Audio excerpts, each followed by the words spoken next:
Hello and welcome to another edition of the Ducks Confidential Podcast. As always, I'm James Crepea, joined by Ryan Clark, and we'll be going over and reviewing the win that was for Oregon over Boise State, a even more competitive nail-biter for the Ducks this past week compared to Idaho, which on one hand was expected insofar as a more competitive game because of a more competitive opponent. I'm not sure that a Boise State lead in the fourth quarter, complete with two fourth-quarter turnovers, was part of the plan in any shape or form. Nor do I think it was part of the plan for there to be at least 11 changes to the offensive lineup, utilizing 4 different lineups on the interior and 2 centers. But alas, that is what we all saw on Saturday night. So with that, Ryan, what are the biggest takeaways or things that stand out to you in this 37-34 last-second field goal to win the football game win that was? Yeah, I mean, there's a lot of layers to this one. It feels like it was, 4 different games in one at times for the Ducks and for Boise State. Obviously, Ashton Genty being who he was, he more than impressed and showcased his, what I think should be a definite Heisman candidacy based on the game that he had this week, and then obviously his breakout performance in week 1 for the Broncos. But the Ducks, I think that in spots they contained him pretty well, but then of course he blows up for that 70-yard run, and then the second half he pretty much owned. But offensively the issues continue for the Ducks, right? The offensive line, they're shuffling, a cast of characters through that interior. I believe we saw 4 different lineups on Saturday. And that's something that, credit to the coaches for being willing to make the adjustments, but having to make those adjustments mid-game in a competitive contest against a Boise State team that I think showed their mettle. It's a tough situation to be in for sure. And they had difficulty protecting Dylan Gabriel throughout that game. So that was one of the big challenges for sure. Yeah, I mean, we've obviously really, really harped on the offensive line now for several weeks, and for good reason. Again, for good reason, because you're seeing, maybe we might have had a little bit of an idea as to what we're talking about.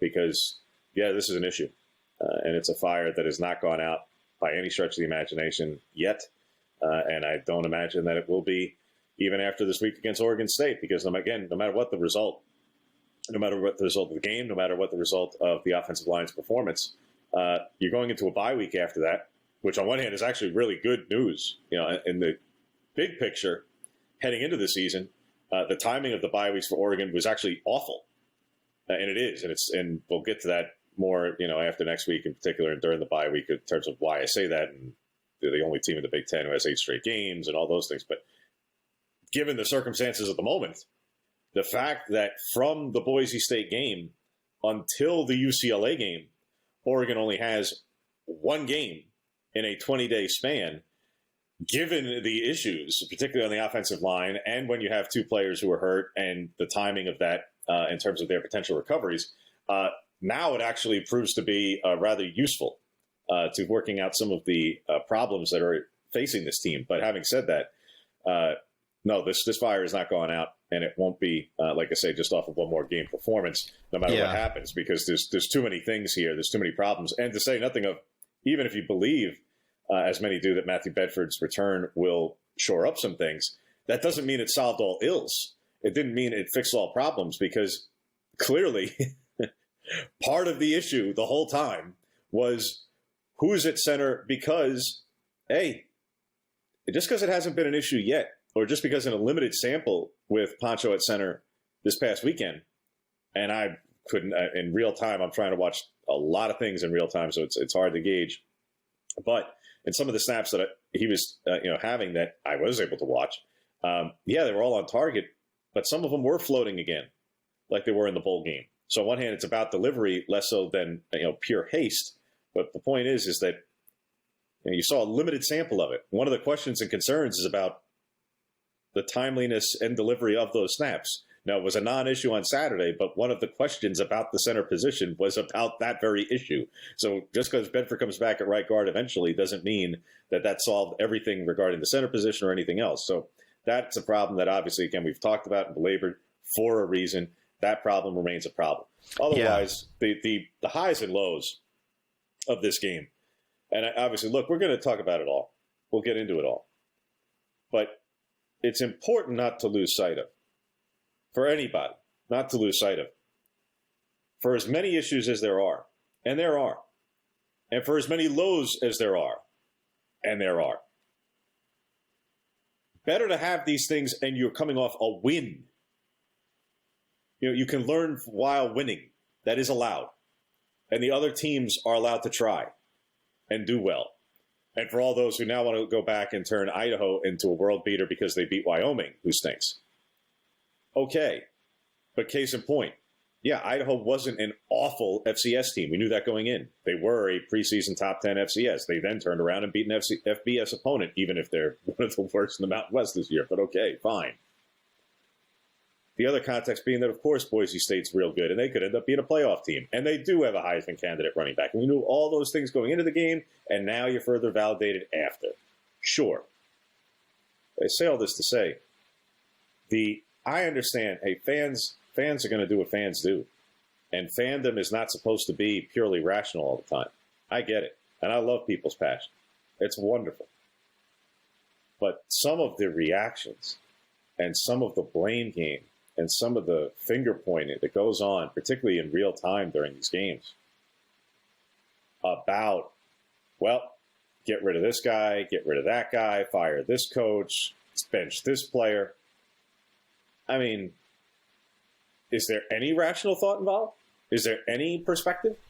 Yeah, I think emotion gets in the way of a lot of the, early season feelings. You go from the euphoria of, we're world beaters, we're going to be undefeated, we're going to contend for or win a national championship, to, slogging through these two games against two teams from Idaho. And suddenly it's, well, they're pretenders, they're this, they're that. And it's emotions on the part of people on the outside who might not be Oregon fans, and it's emotions on the part of Oregon fans in particular who, have been, experiencing the highs and lows and sort of veering very hard in one direction or the other.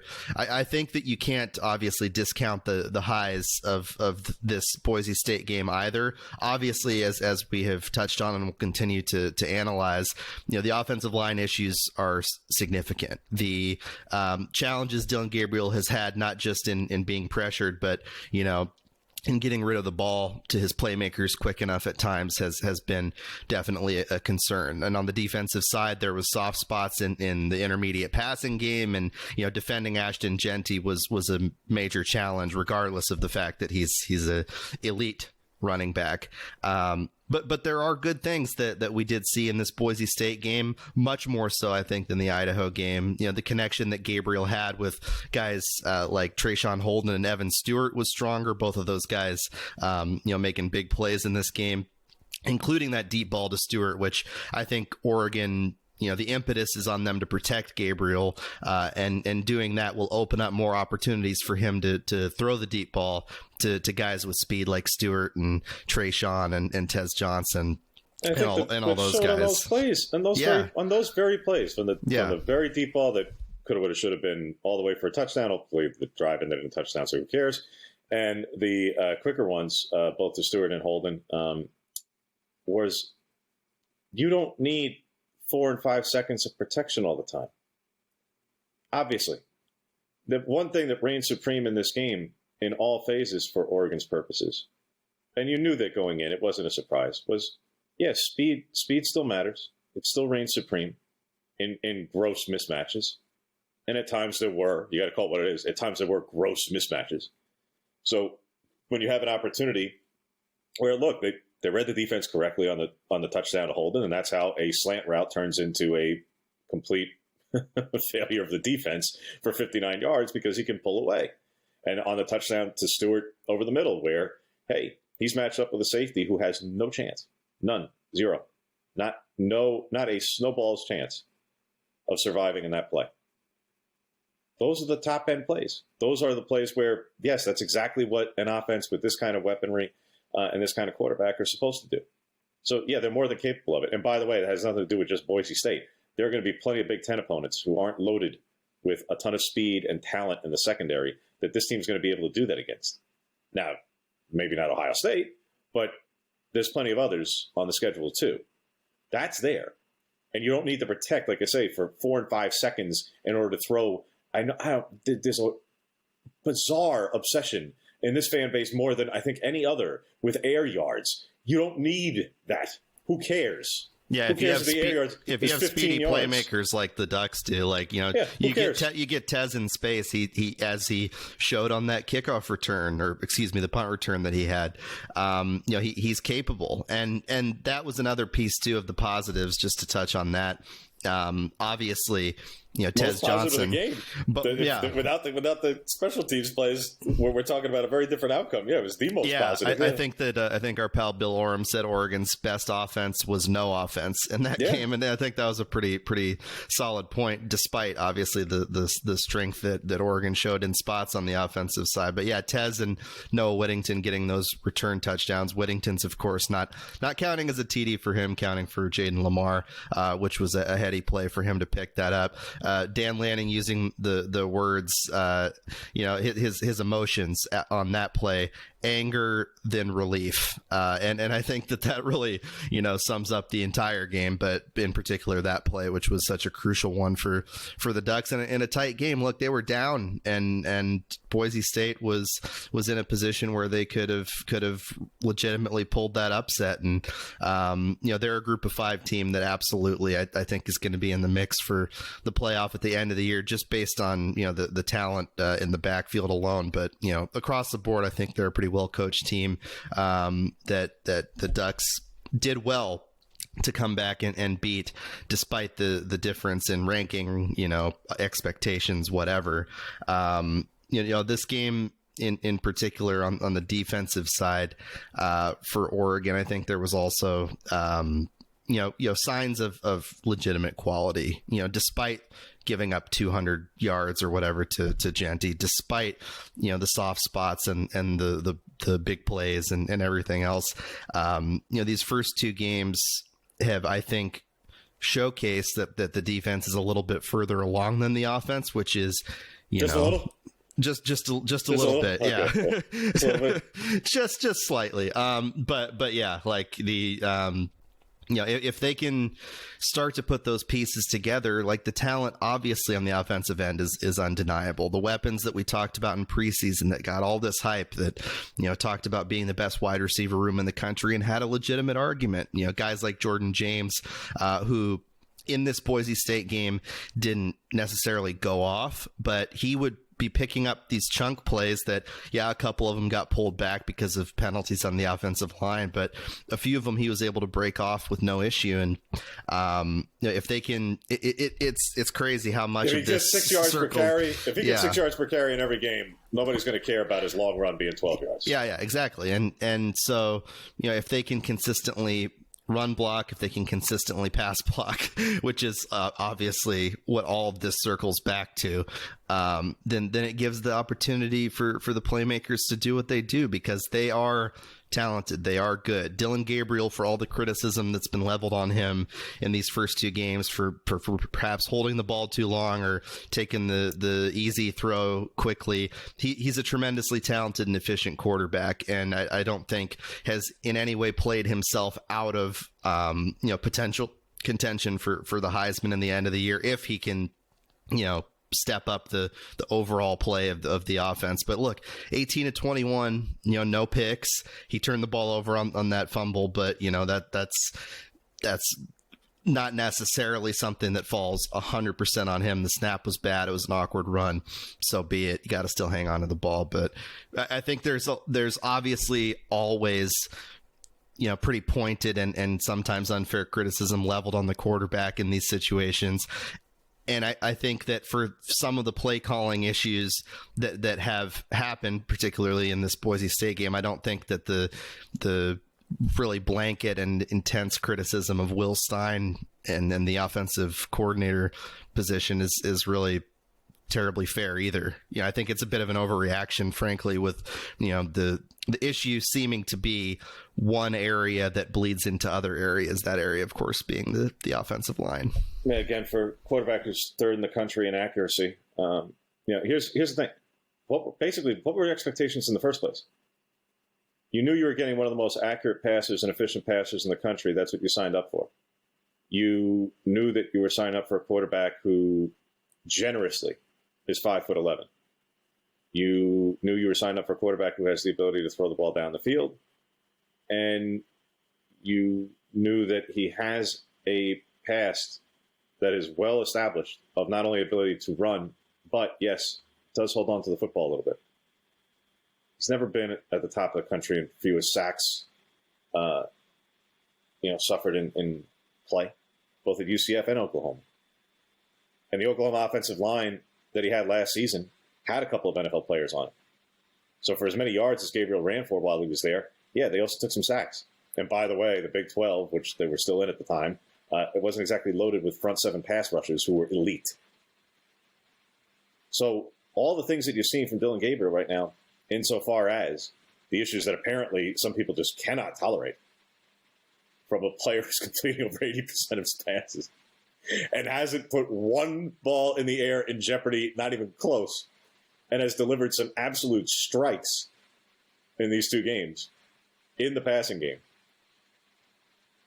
The issues that are being blown way out of proportion are things that, one, already existed before he ever got here, and two, are more than understandable given the protection issues.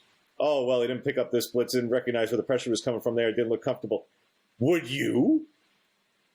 If you took 7 sacks in the first 2 games, would you feel like, oh, yeah, no, I'm totally...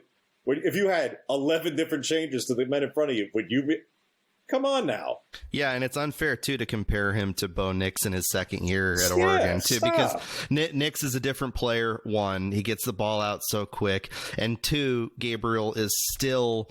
Despite being here in the spring, despite taking guys in his minivan and running out and doing all this fun stuff, despite fall camp and getting the chemistry, he's still learning these guys. He's still learning the offense. He's still building chemistry with these guys and going through his reads and everything else. So to expect that he's going to just like be whipping the ball around the way that Nix did last year from the jump is pretty ridiculous. And frankly, I think the fact that he's performed as well as he has efficiency wise has been a testament to him as a player, because he's done that, as you pointed out. He's done nothing nervous. Yeah, he's made no kind of nervous mistake. Yeah, despite the offensive line, it's how that's happened. Yeah, and look, there's a reason why he's here. And I'm not saying this negatively. He's made no bones about it. It's been written about. It's been talked about. It's been on every broadcast. It's not a secret. His plan was to already be in the league. His plan was to have left Oklahoma and entered the draft. He did not. Why? Because his draft projection wasn't very high. Well, beyond his height, which obviously is not going to be changing radically, and again, I only mention it because some people are just so obsessed about it. 18 to 21 for 243 and 2 touchdowns. Well, no, the height's the problem. Like, as if you can't be a good college quarterback. Well, the reason why, in part, is because of some of the issues that you are seeing. Insofar as, picking up the blitz pressure, sure. But if that's the biggest sin at the moment, I mean, get a handle. I'm sorry.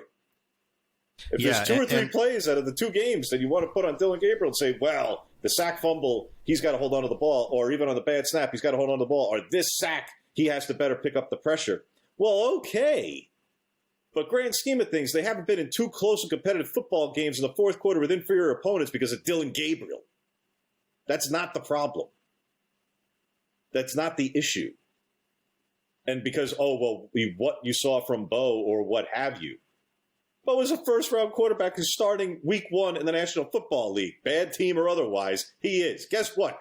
I don't care what Dillon does this season. I don't care if he wins the Heisman Trophy. I don't care if he breaks Bo's completion percentage record or if he throws for 6,000 yards. He's not going to be a first-round quarterback. And that doesn't mean he's a bad person or bad player. It just, come on now. You're comparing. This is the problem with when somebody succeeds somebody else and then creating this outrageous level of expectations at times. It's unfair to all players involved. He doesn't have to be to still be an excellent player, have an excellent season, and lead a winning football team. Yeah, and I think that there's an opportunity to zoom out for people to look at this and understand that there have been teams, there have been, national championship contending teams or teams that have made, significant strides in the postseason who have started the season maybe not this way, but at the very least underwhelming. And I don't think that these first two games by any stretch of the imagination suddenly makes it so that Oregon is just this middling team that isn't going to achieve anything. We still have opportunities on the field to see not only what this team is capable of, but how this team develops over the coming weeks. And as you pointed out, the bye week, some would argue it comes at an inopportune time because they want to keep the games rolling, and then they don't want to have eight straight Big Ten games, but without a break at least. But there is time for not only this team to develop, but for Gabriel to continue to develop his chemistry with these guys, and for the offense to figure their stuff out and figure out what combination on the interior seems to work best, or what sort of in-game adjustments they might need to make. Yeah, it might be this sort of shuffle deal for a couple of games, but eventually maybe they will find a combination that works out. It's not doom and gloom. It's just significant concern. And I think that is the type of perspective that folks need in this moment, rather than, the one they might find on Twitter, which is more of a doomer feeling. So I literally covered a team who played for a national championship, whose start to the season was quite rocky, and who by the end of the season was conceding that at the beginning of the season, they were not a very good football team. So the idea of that it can't happen, or it's never happened, or it's impossible, or I literally lived it. So again, this isn't about making comparisons it's just saying the issues are real. But again, this is still a team that's won its first two games. And the silver lining of all, from an outside perspective, is I can tell you, nobody's watched these two games. And when I say nobody who's creating a national narrative has watched either one of these games. Nobody. I can tell you because I talked to some of the people who are in the Pacific time zone in the national media perspective, and they're texting me about what's going on. I'm going, yeah. So, nobody's watched these two games because the last one, everybody went to bed. It was on Peacock, and it was 10 o'clock Eastern. Nobody stayed up, I can assure you. Nobody in the Eastern time zone stayed up to watch this one. Yeah, the Boise State game sort of became like the prove it game before the prove it game too, because looking ahead to this Oregon State game, Beavers coming off a 21-0 shutout at San Diego State. They've ran the ball pretty darn well. They are going to be obviously up for this game, nationally televised, rivalry matchup. Both teams undefeated. It projects to be a competitive game. The spread only being, I think, 2 touchdowns at this point. But at the same time, it is a similar type of opportunity that people thought the Boise State game was for Oregon, insofar as they can, get up big and dominate this game, and it can be a sort of narrative shift for them. It can be something that not only us following them day to day sees and can derive things out of, but more people on the national stage will see, because this game is in the middle of the day on Fox on Saturday. They can see and then sort of make their determinations from there. Oregon got off to a slow start, but against a Beavers team that don't appear to be slouches at the very least through these first two games, they delivered. So that is, I guess, once again, the opportunity of being a sort of prove it game.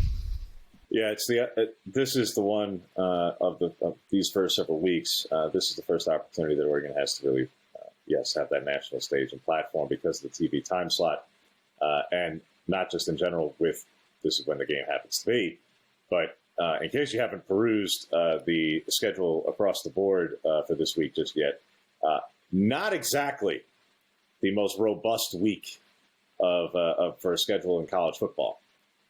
Obviously, we always know the season opening week is big. There's all these big-time games, neutral site games, all those sorts of things. That does not apply whatsoever to the games this week. And the few that are worth a darn, one of them's a Friday night game. So, yeah, this is not one of those weeks. In fact, one of the biggest games of the week is the lead-in to this game, Alabama, Wisconsin.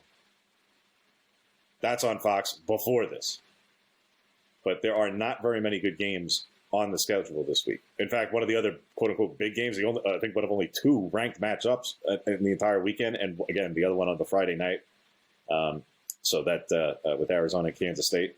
So in terms of Saturday, I think it's the only ranked matchup, is Boston College, Missouri, and that's on SEC Network. So this is not exactly the most, again, robust by way of schedules this weekend. This is the weekend for an opportunity for Oregon in particular to not just have the national stage that's on Fox, and for Oregon State for that matter, on Fox, but to have a chance to show the masses exactly what this team is or not. And then they head into the bye week where you're either putting forth what you hope is a dominant display and, okay, whatever ills there may have been and whatever struggles there may have been initially, hey, you got a bye week to get the proverbial ducks in a row, and then you can get into Big Ten play and, see where things stack up. Or, oh gosh, those struggles that you didn't have, that most of you haven't had a chance to watch just yet, they are very real, and this team is that rocky, and boy, they really got to pull it all together here, or they're going to get into Big Ten play and things are going to get, the world of hurt's going to begin. That's what is setting up for. That's what the stage is being set up for from a national perspective heading into this weekend. Like I said, from a national viewership perspective, where there's just going to be a lot more eyeballs on this game compared to an evening game for most people on Big Ten Network, where anyone outside of the area certainly could have watched the game. And for a really late night kick, like I say, on Peacock, which quite simply, as I say, nobody in the Eastern time zone was staying up to watch it, which is unfortunate for a myriad reasons. One, it ended up being obviously a really competitive and entertaining football game. And two, for Ashton Genty's purposes, yes, we've obviously touched on him, but that is credit where it is due. And this is where we can remark also on the defense, as you already have, Ryan. But look, you can't just say, well, if not for all the bad things, they played really well. Because, well, yeah, no kidding. Look, he had 25 carries for 192 and 3. Of those 25, 4 of them went for 130 with obviously the 70-yard touchdown. So on 21 carries, he went for 62 yards. They'd sign up for that. Anybody would sign up for that. Now, is it about, well, yeah, but, no kidding, you have to actually include the big ones? No, and you don't got to belabor the point to me, including the fact that 2 of the decent runs of 17 and 12 came on 3rd and 2s. Yeah. Obviously, the touchdown, that goes without saying. There's major busts on that play. But on 25 carries, Boise, the way they're wired is they're hoping that on 1 out of 25, that, on a 4 or 5% chance, they're going to go with their guy at a 4 or 5% chance all day long that he can break a run like that. And against most teams, he will. In fact, against most teams on their schedule, it's going to be higher than 4 or 5%. So, yeah, I not only wish in general that this game would have been seen by more people in general, but that player would have been, because, again, nobody needed to convince me, and he didn't need to do what he did on Saturday to convince me that he was every bit as good as he is, but he is. And as a whole, the Oregon defense, in evaluating how it did against the run on Saturday night, is going to say, by the by, it fared pretty well. It did. Because Zaire Gaines also, 6 carries for 22 yards. They're going to take these numbers. Now, again, on 27 carries, not even including the couple from Madsen where one he did have the scramble, but they're going to sign up for that. Yeah, all right, yes, the 4 longer runs, in particular the 2 really long runs. But you're going to live with it. You just are. I know, and for historical purposes, it'll be a box score with over 200 yards allowed, and as a team, and 192 for him. And yes, and it's a big performance, especially because of the 70-yard touchdown. One, he's an elite player. elite player.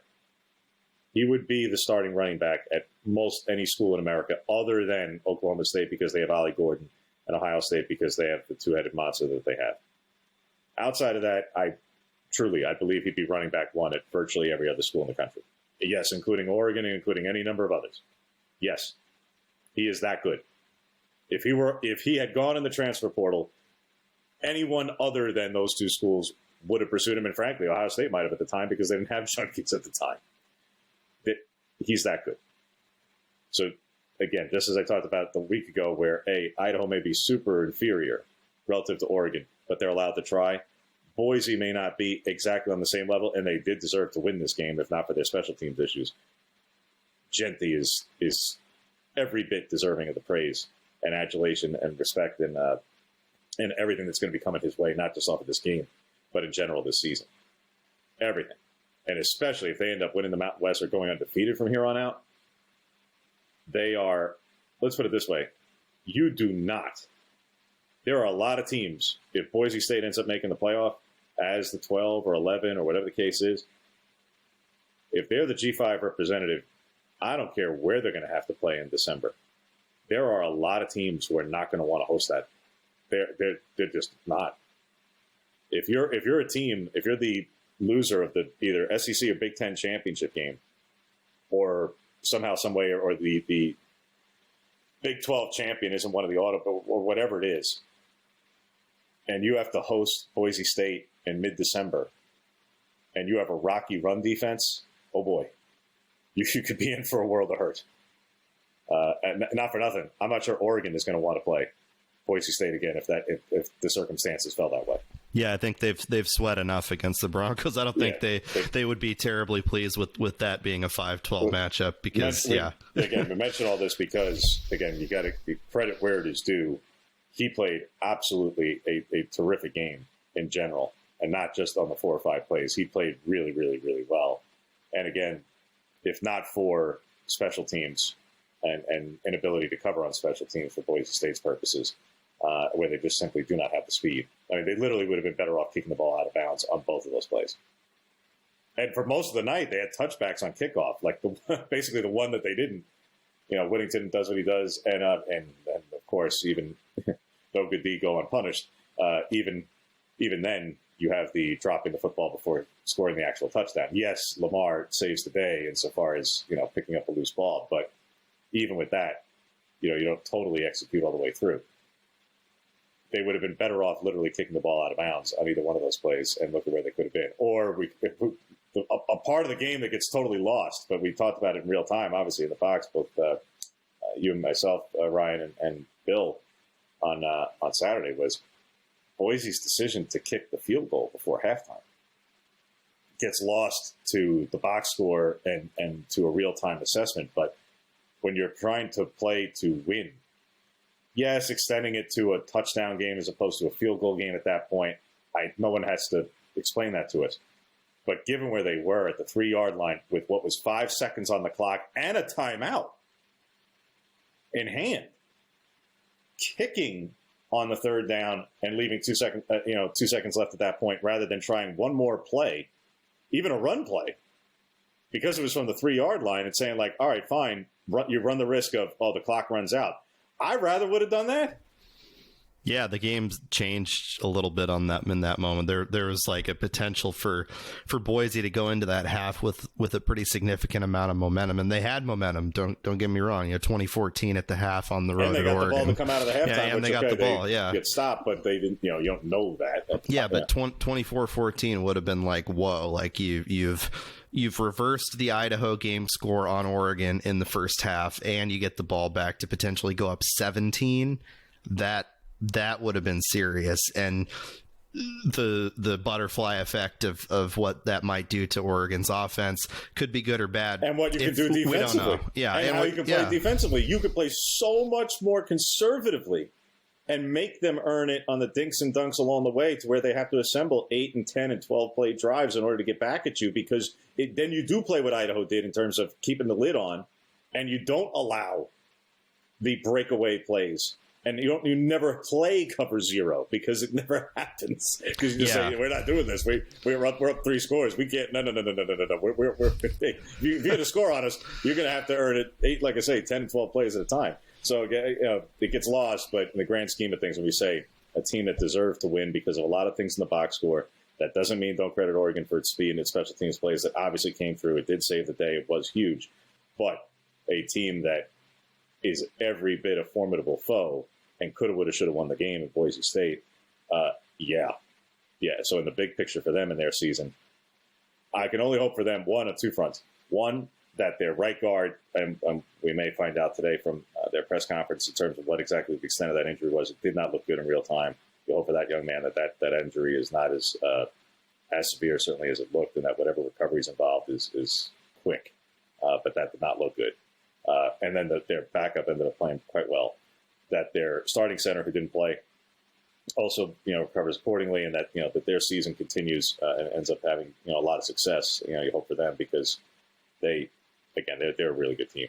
They are, and Oregon fans will hope for that too because that win looks better and better as that Boise State team has a better season. Yes. So with that said, to shift gears to moving to this week against Oregon State, and yes, also for all the storylines and the other things, let's start off the field, Brian, because again, on the field, we certainly have already kind of touched on plenty of things already, as we have in past weeks. For the off the field aspect of it, what are the things to you that either stand out about or are going to be different about this first time of having this game played ever in the month of September? This is the earliest it's been since, I believe it was 1937, and that was an October game. And now for what will be at least this season and next season, for as long as this contract is, and we'll see about how they plot the course going forward after that, that this rivalry that no longer has a name, that this is going to be not just a non-conference series, but it appears that as long as it's a non-conference series, that the Big Ten and Fox and NBC and CBS are not particularly interested in having it in November, that it is going to be a September game, and this being the first installment of it.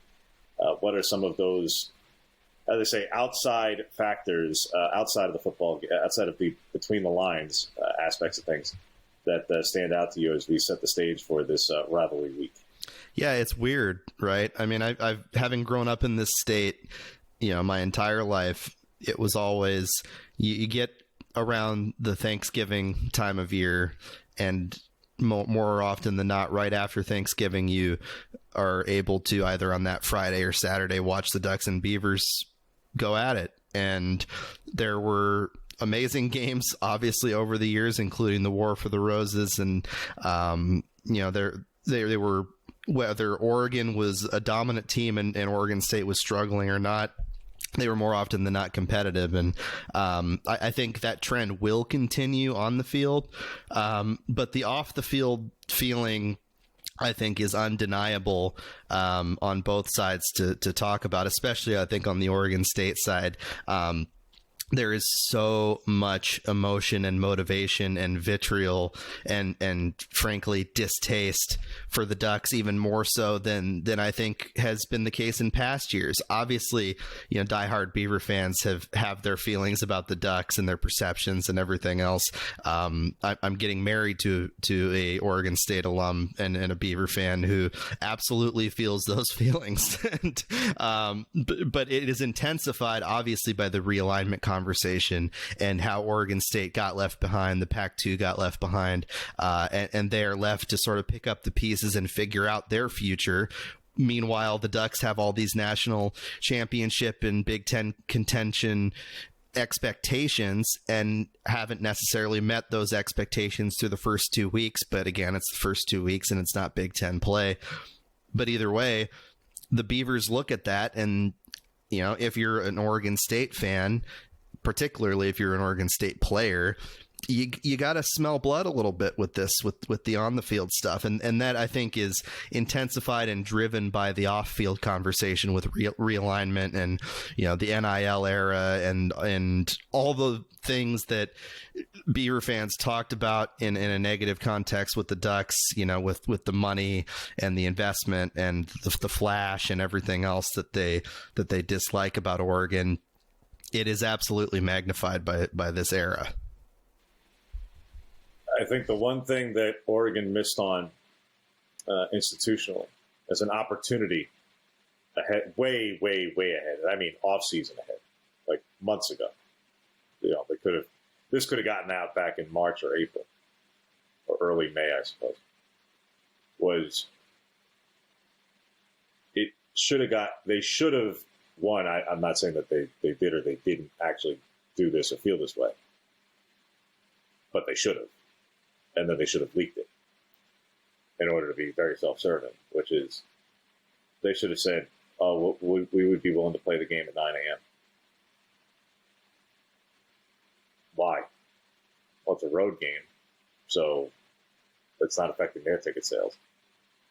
2, it is a game that everyone knew would ultimately be on Fox. And the whole premise being, well, was it really ever going to be in the running for it? It doesn't matter if it was in the running for it. You had to change the perception. Oregon's never going to play at 9 a.m. local kick by its own accord at Autzen Stadium. That's never happening.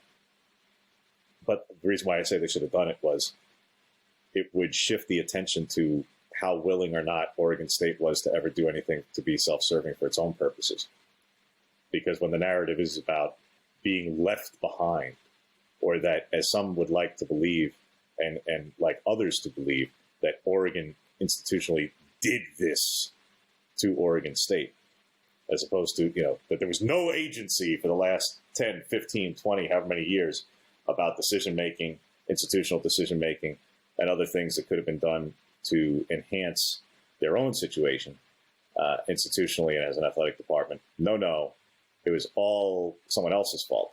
That's why I say Oregon missed an opportunity there, in my opinion, whereby they could have done things, whether they were real or not, to shift some of the perception about, hey, we'd be game to do just about whatever could maximize the exposure for our friends up the road, whatever could help them. Whether or not Fox was ever going to ever think about putting the West Coast game before Wisconsin, Alabama, or not, that's not the point. The point was when this whole off-season conversation is about what was done by one party to the other, or who got left behind, or all that. I say that was I think a missed opportunity institutionally, but far be it from me. What do I know? I think the timing of it, not just for this season and next season, but in general. Again, I would love to hear. I'd love to hear from somebody at Fox, quite honestly, because they're the biggest TV partner in the whole equation. Not that I wouldn't want to hear from someone at CBS or NBC, but ultimately it would be up to Fox. As to why are they so insistent that Oregon-Washington become the end-of-season game for both schools, and that the in-state games for both schools, which they are broadcasting. It's not as though they're saying like, oh, we have no interest in them. They're broadcasting this game. Why are they so insistent that the game that was played historically in October for forever be the game that now becomes the West Coast version, that they hope is the West Coast version of Ohio State, Michigan, which is good luck with that in terms of, you can't rewrite history. You can't manufacture history that one has, or populations that one has versus the other. Versus, they are accommodating SC, Notre Dame, and in those years, UCLA, Cal. And other conferences, again, the SEC and ACC have plenty of in-state rivalry games that are played the final week of the season. But for whatever reason, and so it's not as though like the Big Ten is saying like, no, everybody has to play a conference game the final week. Everyone, it must be done. SC isn't. In years where it has the Notre Dame game at the end, no, it isn't. So the idea that, like, well, no, everyone's got to be on the same playing field. They are on the same playing field. They're playing the final week. It's just, there's one or two teams who aren't playing a conference game. So I didn't think it was a bridge too far to have the two Northwest rivalry games still at the end of the season. Even if in the short term we're doing this because of just the way the schedule fell, if there's a conversation to be had about the long run or not. Like I say, I'd love for a TV executive to break down for me the how and why as to why it is just, in their opinion, a bridge too far, or what the relative value or what they perceive as what the ratings will be or whatever. I'm all ears. I'm not saying it has to be. But among all the things that went away by way of tradition and history, conference affiliation to me is less impactful than something like you're talking about culturally, Ryan, where this has always been the end of season game. When I say always, virtually always. All right, if you want to go back to literally turn of the into the 20th century, before Oregon State was literally called Oregon State University, that's a different story. But for the better part of nearly 100 years, the game was still at the end of the season. And the same thing goes for the Apple Cup. To now say, no, we're going to move this up into September, and the game that was always played in October, with very limited exception, there was one year where Oregon Washington played the season opener, which was really bizarre. And then, a couple of years where it did happen in November. But otherwise, now we're flipping everything around in part because of realignment. Like I say, it strikes me as culturally peculiar for all four schools. Yes, we're obviously focused on this one, but the Apple Cup can't get lost in that conversation either. And the Apple Cup's going to be on Peacock this weekend. So it does strike me as odd insofar as for the viewing experience, for the fan who is not going to be going to the game physically. This is peculiar. To say nothing of, from the student perspective, this is also odd. I'm sure there'll be plenty of Oregon State students there, don't get me wrong, but these are quarter schools. School hasn't started yet. And you can say, well, after Thanksgiving, whether or not students go home or whatever, that's a different matter entirely. Just focus on the fact of, culturally, the in-stadium experience and what the environment's like, and the viewing experience for people who aren't in the building. It's going to be different with these games played in September. Yeah, and the pressure is different, too. Like, for it not being at the end of the season and less weighing on the game than perhaps it has in previous games. Now, that's not to say that Oregon doesn't face a pretty significant amount of pressure given some of their underwhelming play in these first two games. And obviously the pressure to win this game for no other reason than it would be just like an unbelievable embarrassment for their program on a national stage to lose this game after everything that's happened, after the realignment conversation and everything that is motivating Oregon State in this game. Like that alone intensifies it, but it is just different. It won't feel the same, undeniably, but it absolutely, I think, still has that extra edge, that rivalry, sparkle, maybe that previous games have had. Whether it does in the long term is up to the institutions. It's up to them to continue to schedule this game and to make it a thing. But that's dependent on so many different factors, including the future of Oregon State's athletic program by way of its conference affiliation and investment in athletics and everything else. So, yeah, in terms of past 25 and what the future of it looks like, there's a lot of unknowns there. I think it starts first and foremost with, like you just touched on, Ryan. I think Oregon State has to get some decisions made well before anything else from Oregon's perspective, quite frankly, because whether or not Oregon can move one of its non-conference games, or whether it can adjust the Utah State series, or more than just adjust potentially, or move an FCS game, or whatever the case is, those conversations to me are ancillary. And further down the road, then, do you even know what you're doing if you're Oregon State, and what league you're going to be in, and how many league games you're playing, and what flexibility, how do you even know what weekend is open to you to schedule before you're asking another institution to make any adjustment to its already contract games?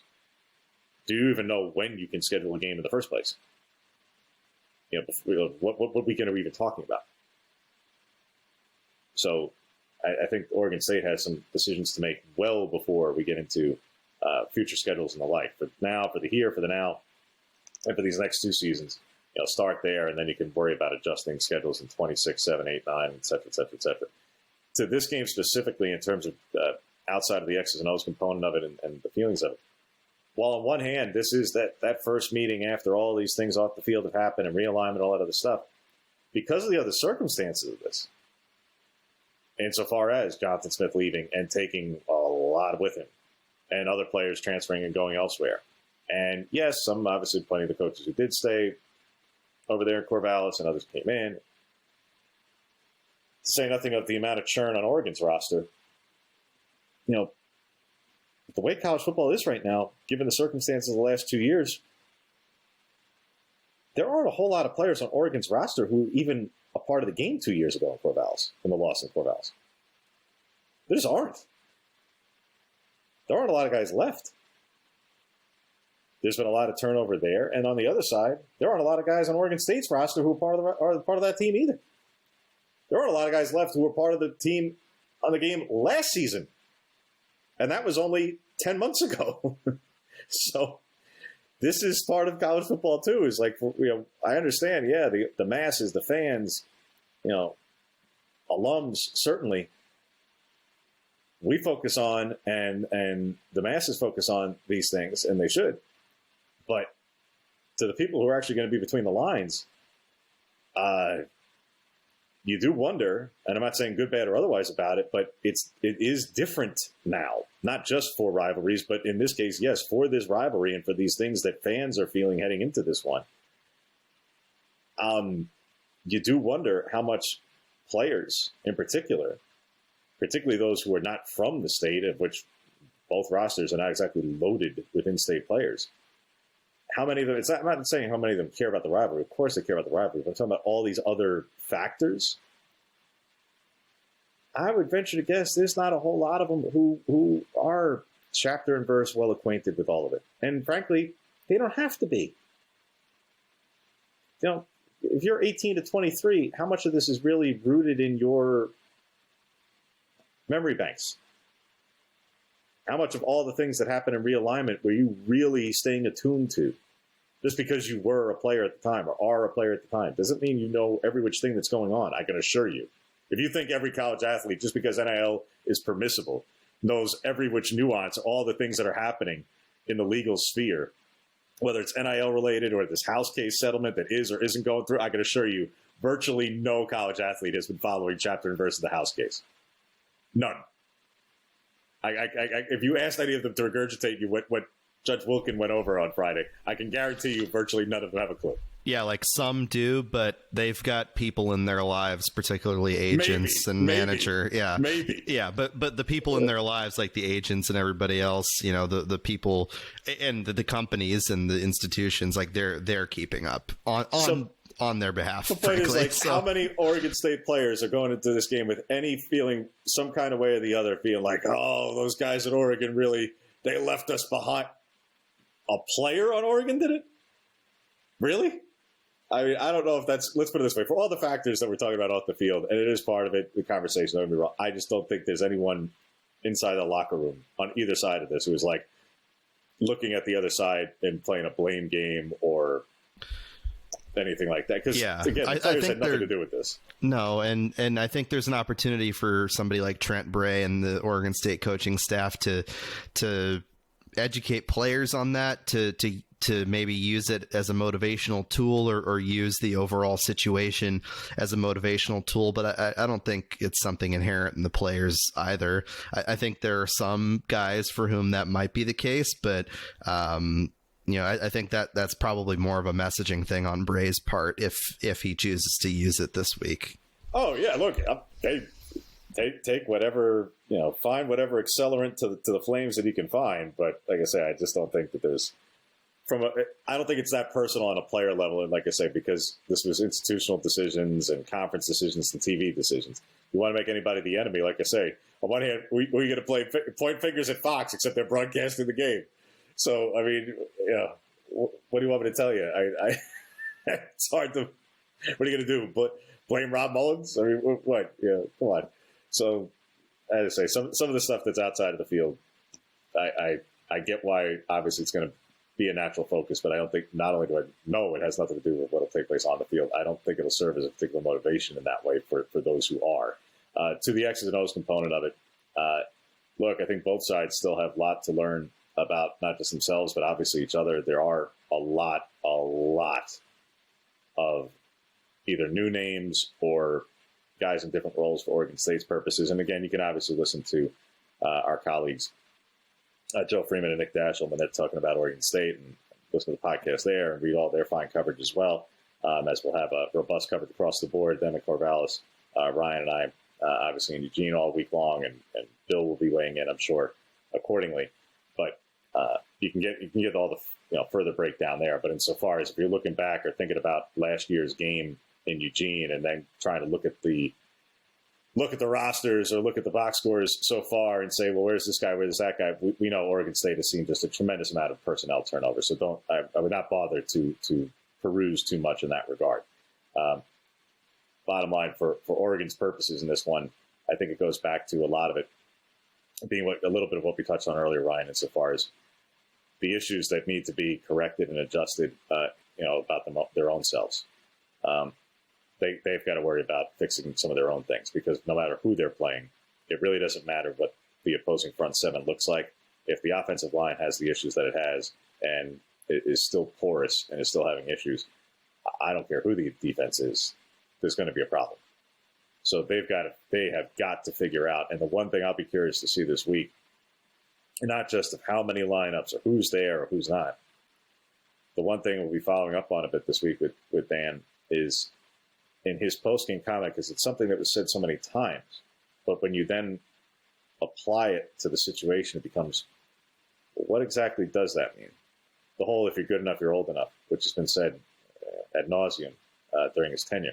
And I'm not saying it's not true or it hasn't held true or it hasn't been applied. It has.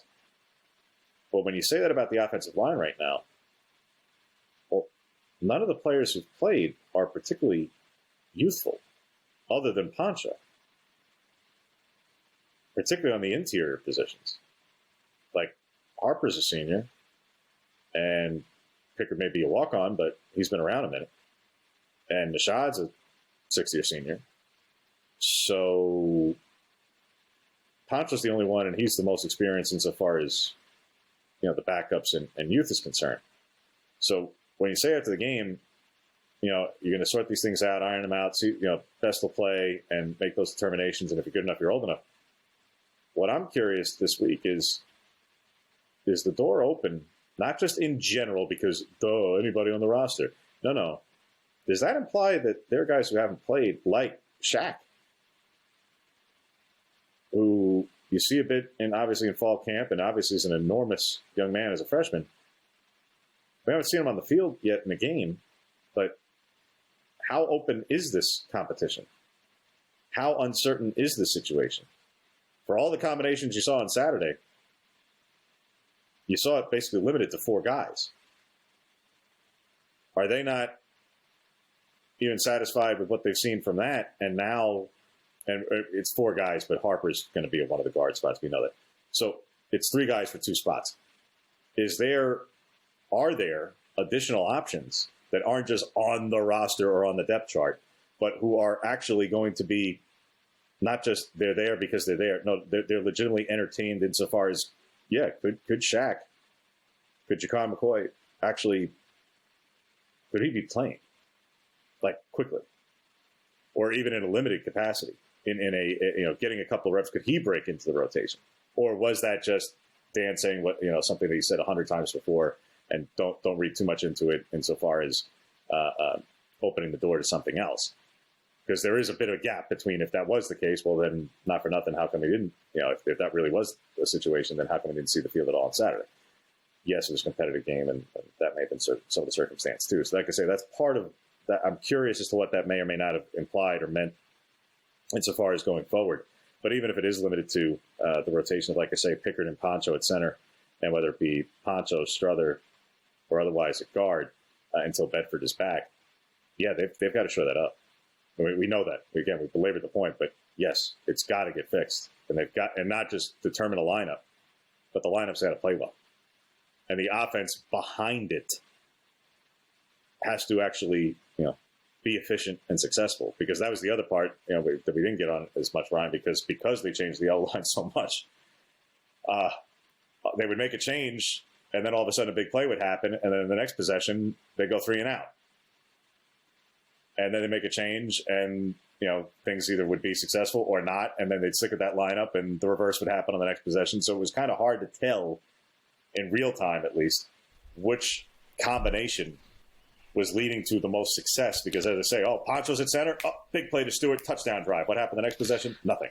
Okay, well, and even if that were the case, it could be viewed as an overreaction to a specific moment and might not even necessarily be related to the offensive line. So yeah, I mean, the whole week leading up to the game is the determination of who you want to start with. But if they want to, they probably will make rotations again against Oregon State and see what works against this specific defensive line.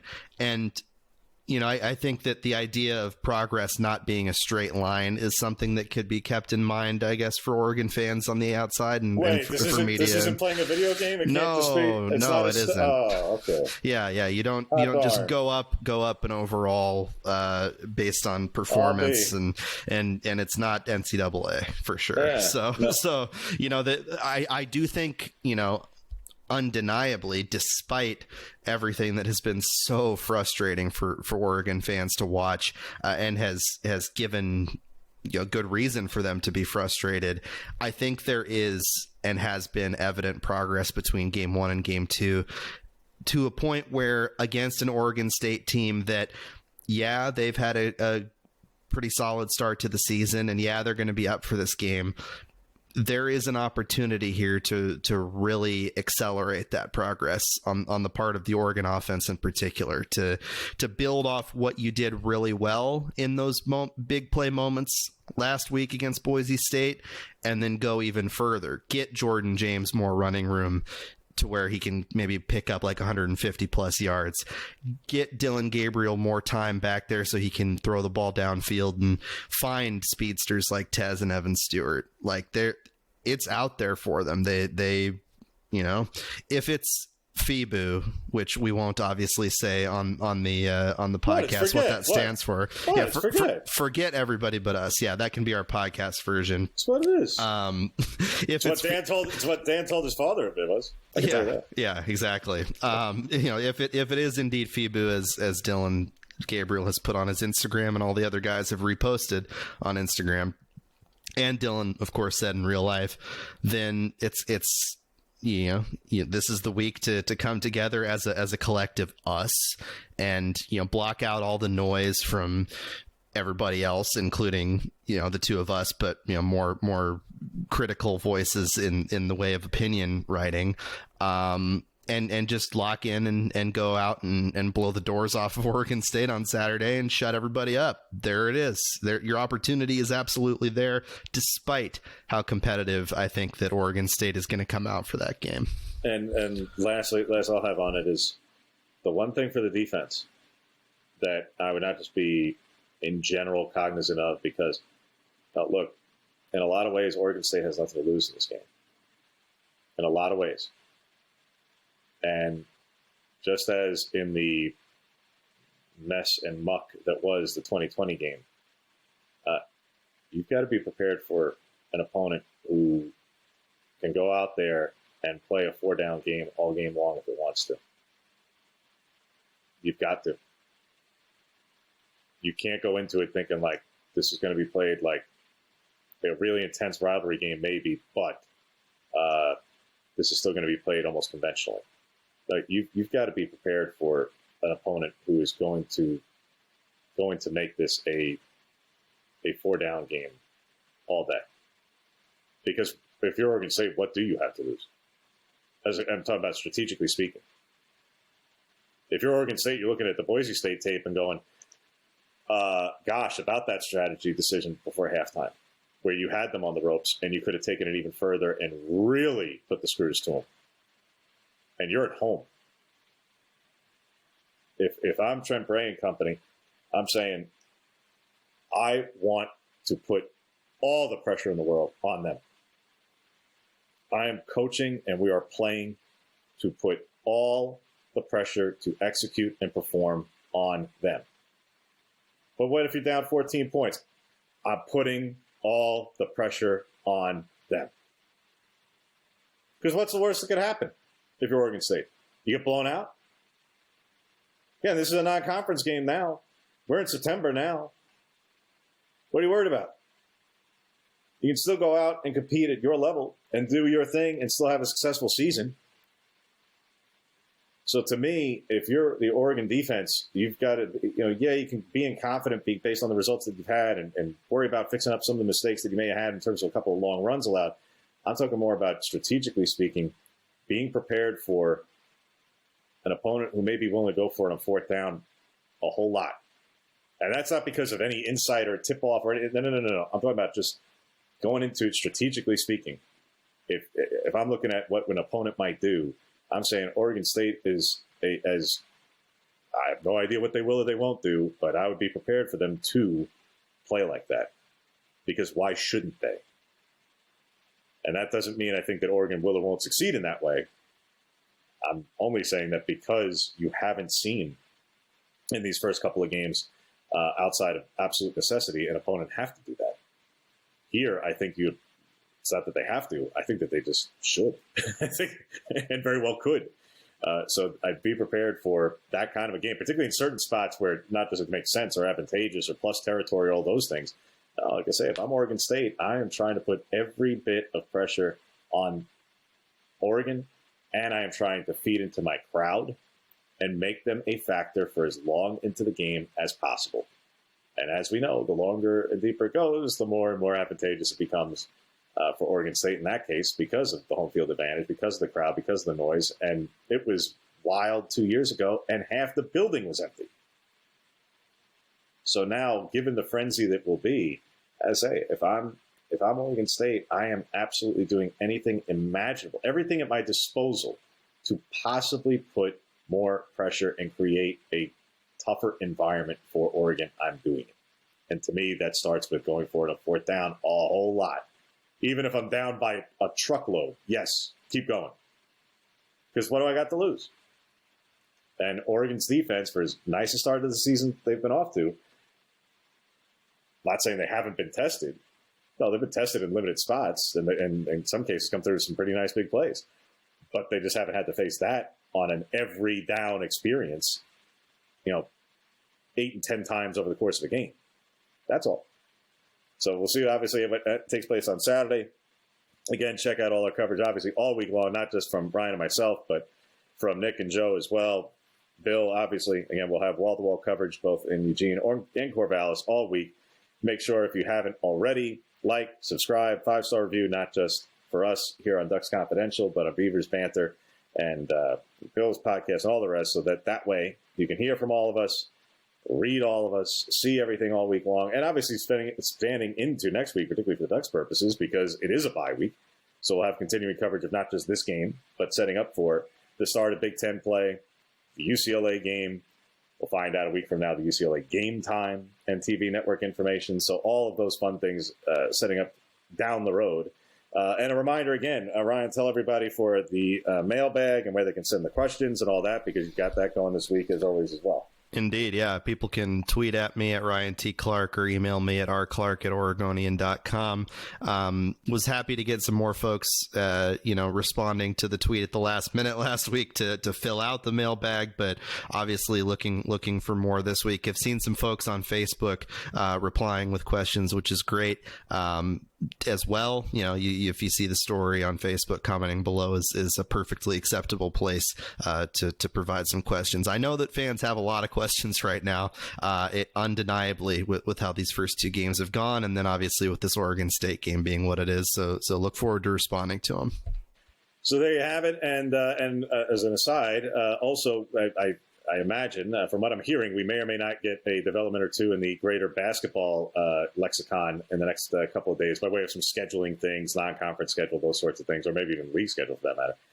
I'm not sure if it'll be the men's side, women's side, or both, but that may be something on the not too distant horizon. So yes, there's all things about this football game this week, no doubt. But you may or may not also see a couple of other things sprinkled in by way of your Duck sports coverage outside of football, insofar as there may be a couple of morsels that come forth from the Big Ten and the like. So with that, we will see you next week, and thanks again for joining us.